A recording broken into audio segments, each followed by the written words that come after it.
Israel was still fresh out of Egypt after God had given them a dramatic and decisive victory over Pharaoh's army, and they were now stationed on the border of Canaan, ready to conquer the land God had promised them.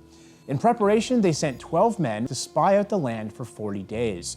And even though the same God who delivered them from Egypt had also promised them the victory over the Canaanites, some of whom were giants, the majority view of the spies was that Israel could not conquer them. In fact, only 2 of the 12 spies had faith in God's promise, and these 2 spies were none other than Caleb and Joshua. In fact, Caleb was especially bold and dared to disagree with the popular opinion. But unfortunately, Israel listened to the 10 spies and refused to enter the land. And for this, God vowed that they would spend the next 40 years wandering in the wilderness, until every adult from that generation had perished.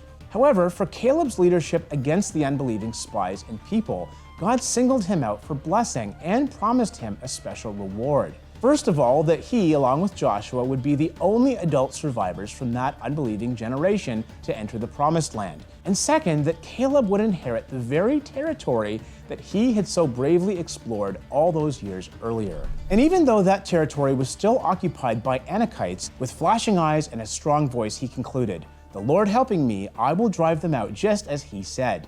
And drive them out he did.